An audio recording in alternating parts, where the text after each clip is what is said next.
ಯಾವುದೇ ರೀತಿ ಸಮಸ್ಯೆಗಳಿಲ್ಲ, ಚೆನ್ನಾಗಿದ್ದೇನೆ. ಯಾರಿಗೂ ಆತಂಕ ಬೇಡ. ಸ್ವಲ್ಪ ಡಾಕ್ಟ್ರುಗಳದು ಒಂದು ಸಲಿಗೆ ನಿಮ್ಮ ಒಂದು ಒತ್ತಡಗಳೇನಿದೆ ಕೆಲಸ ಮಾಡ್ತಕ್ಕಂಥಲ್ಲ ಅದನ್ನು ಸ್ವಲ್ಪ ಕಡಿಮೆ ಮಾಡ್ಕೊಳ್ಳಿ ಅಂತಕ್ಕಂಥ ಹೇಳ್ತಾರೆ. ಆದರೆ ನನಗೆ ಸಿಕ್ಕಿರ್ತಕ್ಕಂಥ ಸಮಯ ಏನಿದೆ, ಒಂದೊಂದು ಕ್ಷಣವೂ ನನಗೆ ಇಂಪಾರ್ಟೆಂಟು.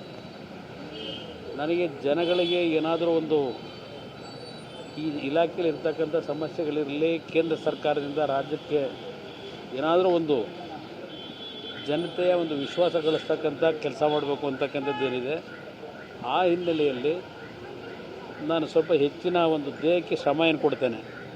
ಅದರಿಂದ ಈ ರೀತಿಯ ಒಂದು ಸಮಸ್ಯೆ ಒಂದು ಟೆಂಪ್ರರಿಯಾಗಿ ಆದಂಥ ಈಗ ಏನಿದೆ, ಏನು ಅಂಥ ಸಮಸ್ಯೆ ಇಲ್ಲ. ಎಲ್ಲ ರೀತಿ ಚಿಕಿತ್ಸೆ ಮಾಡಿದ್ದಾರೆ, ಎಲ್ಲ ನೋಡಿದ್ದಾರೆ, ಏನೂ ಸಮಸ್ಯೆ ಇಲ್ಲ. ಸರ್, ಈಗ ರೆಸ್ಟ್ಲೆಸ್ ಆಗಿರೋದ್ರಿಂದನೇ ಹಿಂಗಾಗಿದೆ ಅಂತ ಡಾಕ್ಟರ್ ಕೂಡ ಹೇಳಿದ್ದಾರೆ. ಏನಾದರೂ ರೆಸ್ಟ್ ಮಾಡ್ಲಿಕ್ಕೆ ಹೇಳಿದಾರಾ ಅಂತ? ಇಲ್ಲ, ರೆಸ್ಟ್ ತೊಗೊಳ್ತಕ್ಕಂಥ ಸೂಕ್ತ ಅಂತ ಹೇಳಿದ್ದಾರೆ. ನಾವು ನಾಳೆ ದಿನ ಬಹುಶಃ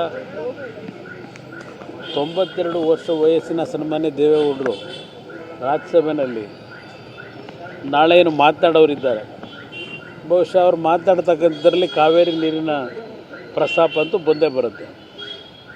ಆ ಹಿನ್ನೆಲೆಯಲ್ಲಿ ಅವರ ಮೇಲೆ ಪಕ್ಕದ ತಮಿಳುನಾಡಿನ DMK ಮತ್ತು ಬೇರೆ ಬೇರೆ ಸದಸ್ಯರುಗಳು ಎಲ್ಲರೂ ಒಟ್ಟಿಗೆ ಸೇರಿ ಅವರ ಭಾಷಣಕ್ಕೆ ಅಡಚಣೆ ಮಾಡ್ತಕ್ಕಂಥದ್ದು ಮೊದಲಿಂದ ನೋಡ್ಕೊಂಬಂದಿದ್ದೇನೆ.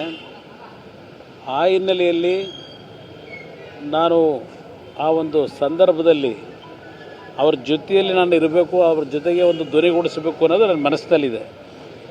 ನಾನು ವೈದ್ಯರುಗಳಲ್ಲಿ ಮನವಿ ಮಾಡಿದ್ದೇನೆ, ರಾತ್ರಿ ನಾನೊಂದು 3-4 ಗಂಟೆಗಳ ಕಾಲ ಇನ್ನೂ ನನ್ನ ಒಂದು ದೇಹದಲ್ಲಿ ಇರ್ತಕ್ಕಂಥ ವ್ಯತ್ಯಾಸಗಳು ಏನಾದರೂ ಇದ್ದರೆ ಫೋನ್ ಮಾಡ್ತೀನಿ ಅಂತಕ್ಕಂಥ ಹೇಳಿದ್ದೇನೆ.